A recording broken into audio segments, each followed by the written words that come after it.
হাজেরাকে নিয়ে, ইসমাইলকে নিয়ে কিছু খেজুর আর কিছু পানি, এগুলা দিয়ে একটা মহিলা মানুষ সাথে শিশু বাচ্চা, এই মক্কার মরুভূমি, ওখানে কোনো মানুষজনও নাই, গাছপালাও নাই, কোনো খাবার টাবার তো নাই, পানিও নাই, এইখানে রাইখা ইব্রাহিম আলাইহিস সালাম চলে যেতেছেন। হাজেরা আলাইহা সালাতু ওয়াস সালাম বলেন যে এখানে রাইখা যেতেছেন। ইব্রাহিম আলাইহিস সালাতু ওয়াস সালাম কোনো জবাব দেন না, একবার, দুইবার, তিনবার কোনো জবাব নাই। হাজেরা আলাইহিস সালাতু ওয়াস সালাম তখন ডেকে ডেকে বলেন, স্বামী হে, আপনি এতটুকুন বলুন, এই মরুভূমির মধ্যে যে আপনি আমাদেরকে রেখে যাচ্ছেন, এটা কি আল্লাহর অর্ডার কিনা? কারণ আপনি তো নবী। আমাকে স্ত্রী হইলে একসাথে নিয়ে গেছেন সাবার, রাইখা চইলা হেন কি করব? এটা কি কোনো জ্ঞান বুদ্ধির কাজ হইল? যদি কোন যে আল্লাহর অর্ডার, এটা কইলে কাজ হইব? হাজেরা আলাইহিস সালাতু ওয়াস সালাম দেখে দেখে বলেন, স্বামী হে, একটা বার বলুন মালিকের অর্ডার কিনা? ইব্রাহিম আলাইহিস সালাতু ওয়াস সালাম ইশারা দিলেন, ইশারায় বুঝাইলেন মালিকের অর্ডার ক্রমে তোমাকে এখানে রেখে যাচ্ছি। হাজেরা আলাইহিস সালাতু ওয়াস সালাম ডেকে ডেকে বলেন, স্বামী হে,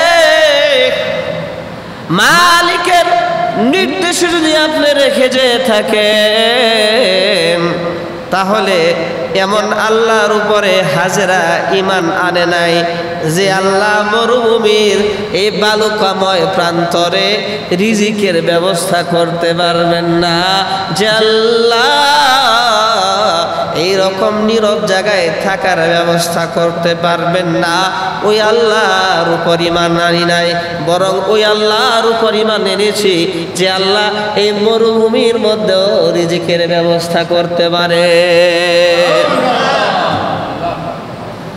কেমন মহিলা! হাজেরা আলাইহিস সালাতু ওয়াস সালাম শিশু ইসমাইলকে নিয়ে মক্কার মরুভূমিতে থাকতে থাকতে এক পর্যায়ে যখন খাবার শেষ হয়ে গেল, কিছু খেজুর ছিল, খেজুর শেষ হয়ে গেল, পানি ছিল, পানি শেষ হয়ে গেল, এমন অবস্থা হয়ে গেল ক্ষুধার যন্ত্রণায় অতিষ্ঠ হয়ে গেলেন। আর পানির পিপাসায় ছোট শিশু ইসমাইল ছটফট করতে আরম্ভ করলো, হাত পা চাপড়াতে আরম্ভ করলো, আর ছটফট করতে আরম্ভ করলো। মা এমন এক জিনিস, সন্তানের কষ্ট বরদাস্ত করতে পারেন না, মা নিজের জীবন দিয়ে হলো সন্তানকে হেফাজতের চেষ্টা করেন। মা পাগলের মতো হয়ে গেলেন। হাজেরা আলাইহাস সালাতু ওয়াস সালাম একবার সাফা পাহাড়ে, আরেকবার মারওয়া পাহাড়ে, এক দৌড় দিয়ে সাফা পাহাড়ে যান, আবার শিশু বাচ্চাকে দেখেন, আবার মারওয়ায় যান, এবার দেখেন সামনে ঠিক ঠিক করতেছে বালু, মনে হয় যে এখানে পানি আছে, আসলেই তো পানি নাই। হাজেরা আলাইহিস সালাতু ওয়াস সালাম পেরেশান হয়ে একবার সাফা আরেকবার মারওয়া, মাঝখানে শিশু বাচ্চা ইসমাইল। আল্লাহ রাব্বুল আলামিন আরশে আজিম থেকে ডেকে ডেকে বলেন, হাজেরা রে, আমি আল্লাহ তোমার সাফা মারওয়া সাই এত পছন্দ করলাম, ভালোবাসলাম, কিয়ামতের আগ পর্যন্ত যত হাজী সাহেবেরা হজ করার জন্য আসবে, আমি আল্লাহ সাফা মারওয়া সাই করা ওয়াজিব করে দিলাম। সাফা মারওয়া সাই না করলে তার হজ কবুল হবে না, বরং সাফা আর মারওয়ায় গিয়ে দৌড় লাগাইতেই হবে।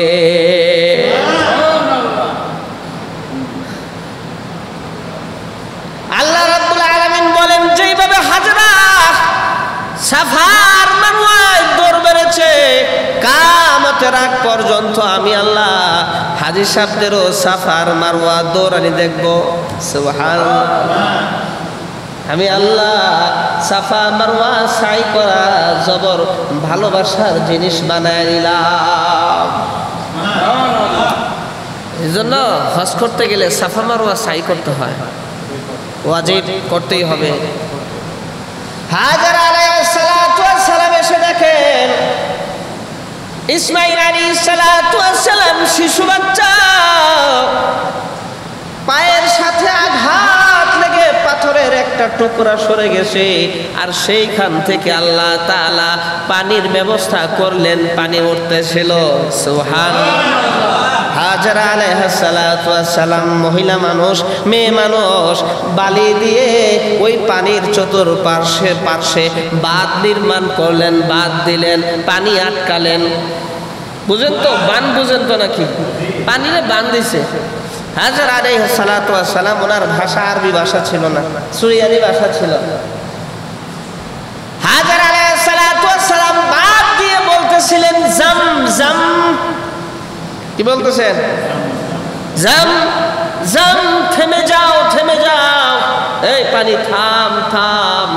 আল্লাহ বলেন হাজরা রে, তোর জাম জাম শব্দ আমি আল্লাহ এত পছন্দ করলাম, যে স্থান থেকে পানি নির্গত হয় আমি আল্লাহ জারি করে দিয়েছি, আমি এই জায়গার নাম রেখে দিলাম জমজম।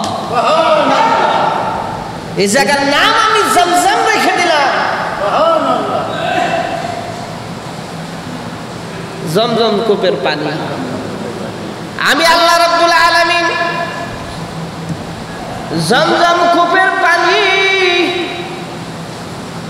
এটার মধ্যে অফুরন্ত বরকতের ব্যবস্থা করে দিলাম। অনেক বড় বড় বুজুর্গ আনে দিন জমজম কূপের পানি পান করতেন এই নিয়তে, আয় আল্লাহ আমার স্মরণ শক্তি তুমি বাড়ায় দাও। আল্লামা যাহাবী রাহমাতুল্লাহি আলাইহি জমজম কূপের পানি পান করেছেন, আল্লাহ স্মরণ শক্তি বাড়ায় দাও বলে আল্লামা যাহাবীর সনদার মতন সহ লক্ষ লক্ষ হাদিস মুখস্থ ছিল জমজম কূপের পানি। তাহলে এই সন্তান আর স্ত্রীকে যখন ইব্রাহিম আলাইহিস সালাতু ওয়াস সালাম মরুভূমিতে রাইখা আসলেন, এই পরীক্ষায় পাস। সুবহানাল্লাহ। এই পরীক্ষায় পাস ইব্রাহিম আলাইহিস সালাতু ওয়াস সালাম। পরপর সব পরীক্ষায় ইব্রাহিম আলাইহিস সালাম পাস করছেন। সুবহানাল্লাহ। ইব্রাহিম আলাইহিস সালাতু ওয়াস সালাম শুধু তা না, বলে সন্তান কোরবানি দিতে হবে। 12 বছর বয়স হয়েছে ইসমাইলের, কোরবানি করতে হবে। নিয়ে গেছেন কোরবানি করার জন্য। কি করার জন্য নিয়ে গেছেন? ওয়াইদ ইবতালা ইব্রাহিম রাব্বুহু বিকালিমাতিন ফাতাম্মাহুন। আল্লাহু আকবার। ইব্রাহিমকে তার মালিক যখন পরীক্ষা করলেন, সব পরীক্ষায় পাস। সুবহানাল্লাহ।